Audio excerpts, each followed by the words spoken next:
wanna keep you drunk, wanna keep you drunk, hey, wanna keep you drunk, wanna keep you deep, to keep you deep, to keep you deep, to keep you, wanna keep you deep, to keep you deep. Bodies, baby, making bodies we just use for fun. Baby, making bodies we just use for fun. Baby, making bodies we just, baby, making bodies we just.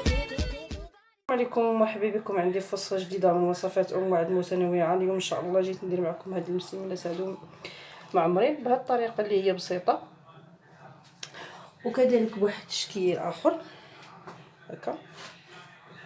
نتمنى انهم ينالوا الاعجاب ديالكم. الا عجبكم الفيديو كيف ما العاده خليوا لي جيم وتعليق واشتركوا معنا في القناه باش دائما توصلكم جديد الوصفات. ودابا غادي ندوزو للمقادير وطريقه التحضير.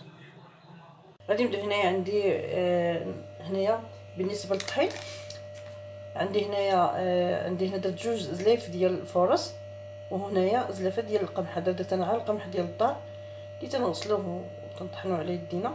يمكن لكم تعوضوه بالفينو. وكذلك عندي معلقه صغيره ديال السكر، وعندي معلقه صغيره ديال الخردل المطارد. الصراحه زوين، تعطي واحد المذاق زوين هاد العجينه هذه، يمكن لكم تستغنوا عليه. وعندي هنايا واحد المعلقه كبيره ديال زيت الزيتون، يمكن لكم تعوضوها بالزيت الزيت العاديه او لا الزيت اولا الزبده اولا ملعقه ديال الزبده. وهنا كذلك عندنا واحد المعلقه صغيره ديال الملحه، والملحه تبقى على حسب الذوق ديالكم. وغادي ندير واحد جوج قطرات ديال الخل، غير قطرات ماشي بزاف. وعندي هنايا واحد الشاشي ديال اولا كيس ديال بيكين باودر، والماء بارد باش غادي نجمعوا هاد العجينه هذه. تنعتذر على الصوت ديالي لانني مروحه شي شويه. دابا غادي ندوزو نعجنوا هاد العجينه هذه. نديروا هاد الخردل كيف ما قلت لكم، هاد الخردل تعطيه واحد المذاق زوين لهاد العجينه. نتمنى انكم تجربوها. غادي نضيفوا جميع العناصر وغادي نعجنوا هاد العجينه هذه. نعجنوها نخليوها قاصحه وندلكوها بطبيعه الحال. هاد العجينه هذه يمكن لكم تضيفوها دابا، تعجنوها دابا الصباح مثلا. دابا انا الصباح فاش عجنتها يعني عجنت العجينه الاخرى ديال الخبز وعجنت هذه حتى هي من وراها، وغادي نخليها ساعتين 3 سوايع 4 سوايع على قدر يعني حتى تساليو ليها عاد. يمكن لكم انكم طيبوا. غادي ندير واحد جوج قطرات ديال الخل فقط صافي. غادي نجمعوا العجينه غير بالماء بارد. بسم الله.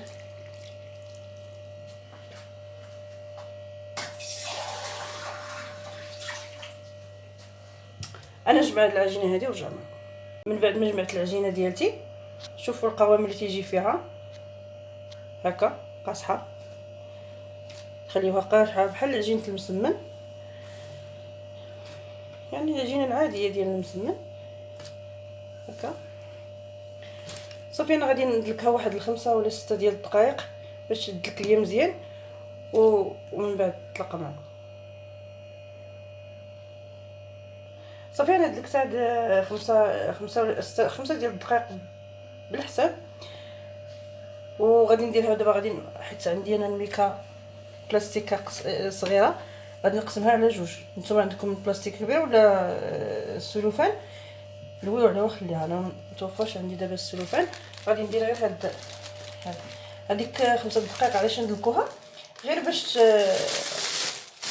يعني غادي تنسجم لينا دوك العناصر وصافي. دابا غادي نديرها هنا هذا البلاستيك هذا الغذائي، وغادي نسد عليها مزيان، نسد عليها بحال هكا صافي. وغادي نغطيهم هنايا في الكوزينه، وغادي نخليهم حتى الوقيته اللي بغيتهم. كما قلت لكم ساعتين 3 سوايع 4 سوايع، المهم على حسب الوقت اللي نتوما بغيتو توجدوا فيه هاد المسمنات هذا.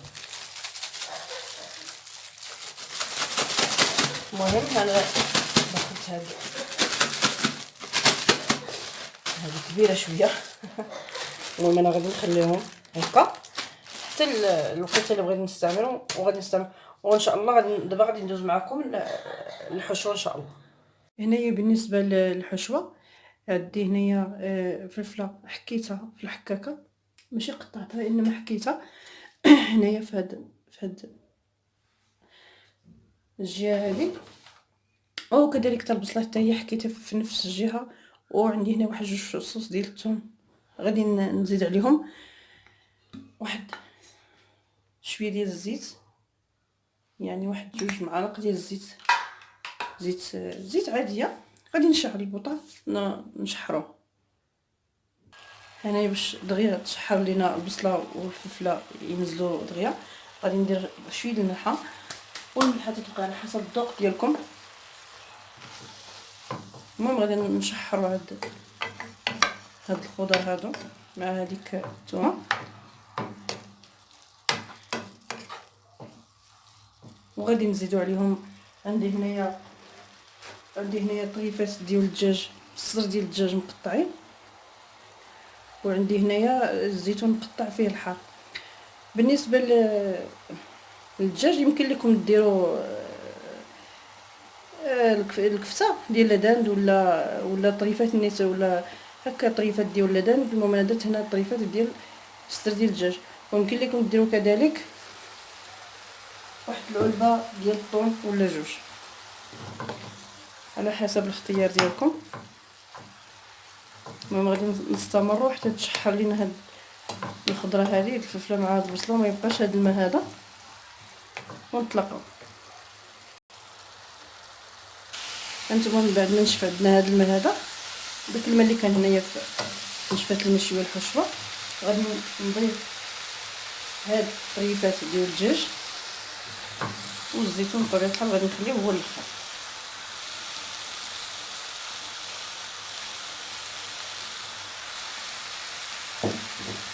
غادي نخليهم حتى هما يتشحروا شويه، عاد غادي نضيفوا العطريه. وهاد الحشوه هذه راه تجي زوينه، ومع ديك شويه المطارد اللي درنا في العجينه. راكم عارفين المطارد مع الفلفله مع الدجاج تيجي زوين، كيتوافق بزاف مع المذاق ديال الدجاج. المهم غادي نستمر بحال هكا تيتشحر ليا حتى الدجاج هذا حتى هو، ونطلق. صافي دابا من بعد ما تشحر لينا هاد الدجاج حتى هو، غادي نزيد عليهم العطريه اللي هي عندي هنايا معلقه صغيره ديال الكمون، وهنا واحد شويه ديال الابزار لحقاش عندي الزيتون فيه الهريسه، وهنايا واحد المعلقه صغيره ديال القزبر حبوب مطحون، وهنا معلقه صغيره ديال الخرقوم، ومعلقه صغيره ديال التحميره اولا الفبريكه اولا الفلفل الاحمر، كل واحد شنو تيقول ليه. عندي هنايا غادي نضيف شويه ديال المعدنوس، غادي نحرك هاد العناصر هادو حتى هما العطريه مع هاد الدجاج. انا تعجبني نخليها هكايا هاد المعدنوس هكا شويه باين. واخيرا من بعد ما تشحرت هذيك العطريه حتى هي مع الدجاج، غادي نضيفوا الزيتون حتى هو على حسب الرغبه ديالكم. صافي غادي دابا صافي هي موجوده، غادي نطفي عليها وغادي نخليها حتى تبرد تماما. عاد ان شاء الله نوجدوا نشوفوا الطريقه ديال هاد المسمنات هادو. صافي دابا غادي نطفي عليها. هانتوما كيف ما تشوفوا ما خصهاش يبقى فيها نهائيا الماء. هانتوما تولي ناشفه الحشوه، ما يبقى فيها لا ما والو.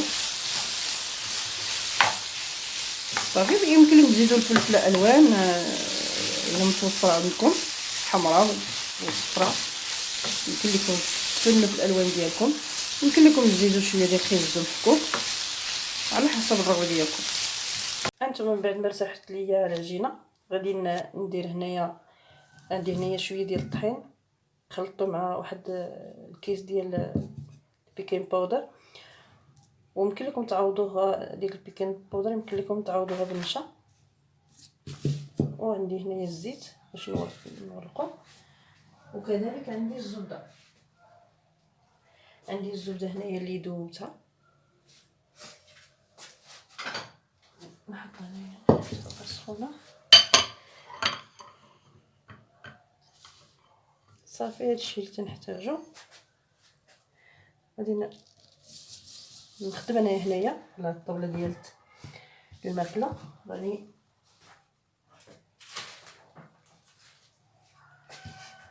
صافي غادي ندرس هاد الكويره هادي، نحيدو هادشي. غادي نقرصو هاد الكويره.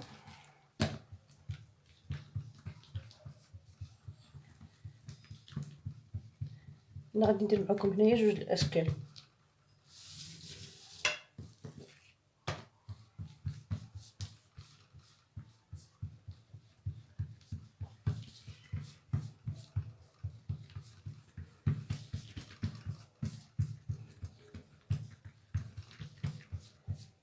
تنورقوها مزيان.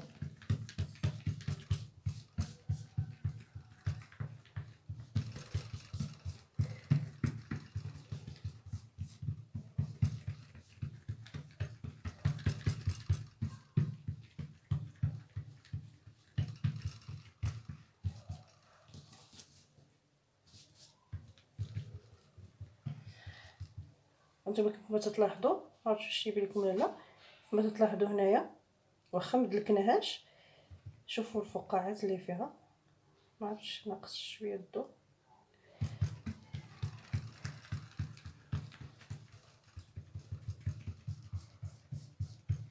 صافي غادي ندير شويه ديال الزبده بحال هكا، وغادي ندير شويه ديال الطحين اللي خلطته مع البيكين باودر، وغادي نلويها بحال هكا، وغادي نستمر بحال هكا حتى نكمل كامل الكميه اللي عندي اللي بغيت ندير في هذا الشكل هذا. وغادي نتلاقى معكم، نعاود معكم وحده اخرى. هذا الفرماج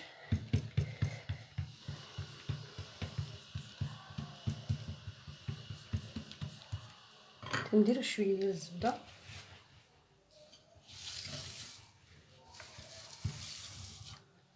نجيبها حدايا، ندير شويه ديال الزبده، شويه ديال الطحين، نشكلوها بحال الشكل ديال المسمنه ولا الشكل ديال المسمنه نيت. تنعتذر على الصوت ديالي. صافي هكا غادي نستمر حتى نكمل الكميه كامله عندي، ومن بعد غادي نوريكم الشكل الاخر. صافي دابا غادي من بعد ما كملنا كلشي الكميه اللي عندنا، غادي ناخذ اول وحده، اول كره درناها، غادي نقرصها شويه هكا،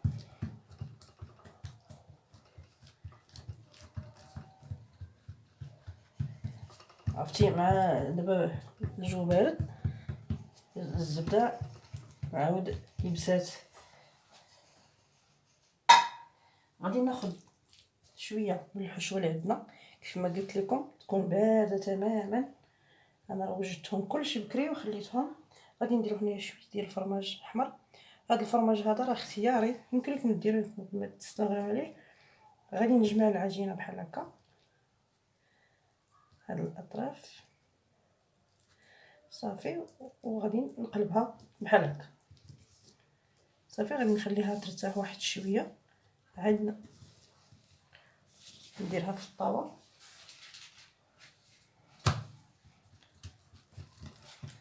نعاود وحده اخرى.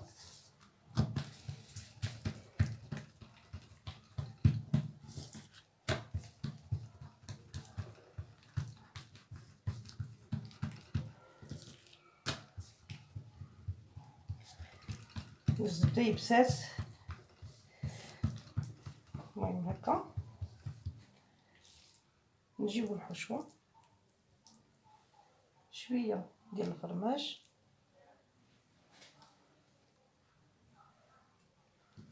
نجمعوا العجينه بحال هكا.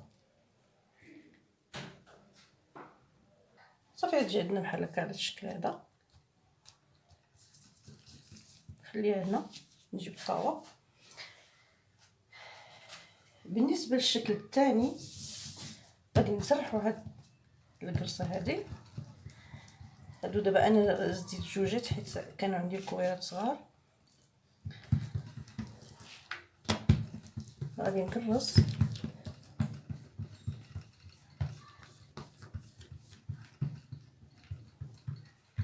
نكرسها ورجع معكم. باش ما نستعملوش الزيت بزاف تنديروا هاد العمليه هذه بحال هكا، تنبقاو نجبدوا العجينه حتى تتورق. خاصها تكون عندنا ضروري تكون عندنا مورقه مزيان بحال هكا. عرفتوا واش يبان لكم شي حاجه ولا والو؟ بحال هكا نزيدو نورقوها شويه.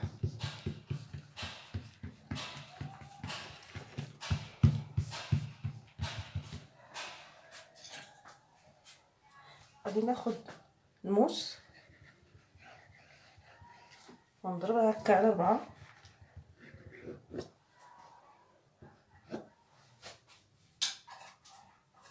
ندهنو بشويه ديال الزبده، ندير شويه ديال الطحين، ندير شويه ديال الحشوه، شويه ديال الفرماج، ونطويوها بحال المسمنه بحال هكا.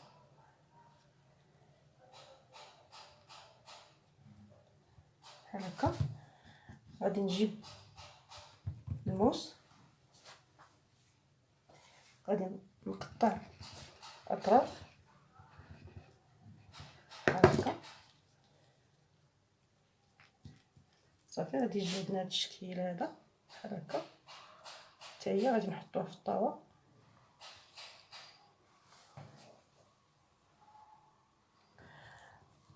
غادي نعاود معكم وحده اخرى قريبه حيت بان ليا هذيك كانت بعيده شويه بحال هكا. الا جاتكم غليظه عاودوا غرقوها شويه. ندير شويه ديال الزبده حيت الجو بارد عاود يبسات. ندير شويه غير شويه ديال الطحين، غادي ندير شويه ديال الحشوه، شويه ديال الفرماج. غادي نطوي هاد الاطراف بحال هكا، نحاولوا نجيبوها رقيقه. نطويو هاد الجانب هذا، وغادي نجيب الموس وندير بلا ما نوصلوا لهنا، وغادي نطوي باش يجي عندنا شكل هكا. من باب ننوعو شويه وصافي يجي عندنا شكل بحال هكا.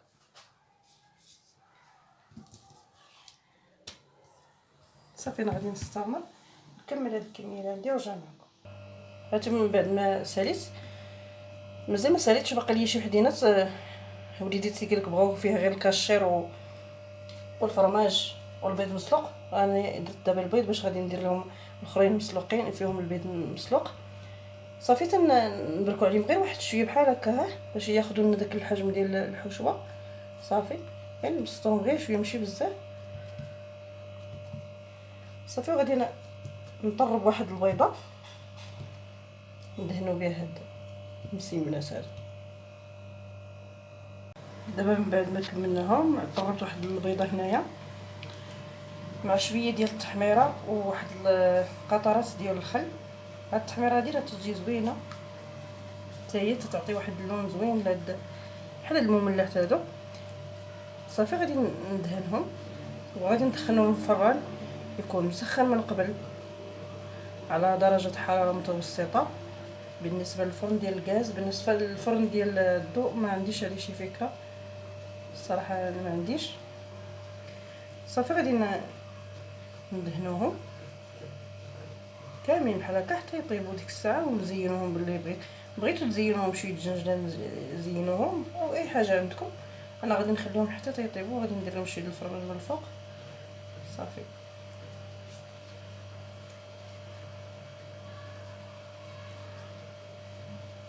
صافي هادو تا هما. هاد الشكل حتى هو مازال غادي نزيد منه في هذا ديال البيض مع الفرماج.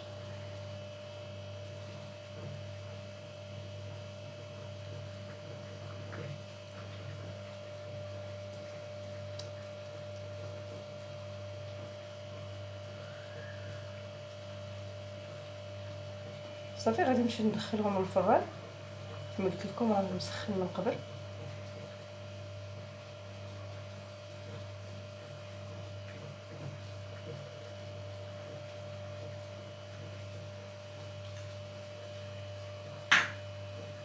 ونطلقهم ان شاء الله من بعد ما يطيبوا. صافي البنات هما من بعد ما تيوجدوا عندنا تيجيو عندنا على هذا التشكيل هذا. انا كيف ما قلت لكم زينتهم بشي شويه ديال الفرماج. وهنايا راه غادي نوري لكم نجيب الموس نقطعهم حيده نوري لكم من الداخل كيفاش تجي. هانتوما مورقين و مقرمشين وطيبين من الداخل. نتمنى انهم ينالوا الاعجاب ديالكم وتجربوهم. وما تنساوش الى عجبكم الفيديو كما العاده خليوا لي جيم وتعليق واشتركوا معنا في القناه باش دائما توصلكم جديد الوصفات. وشكرا لكم وللتتبع ديالكم والدعم ديالكم كذلك.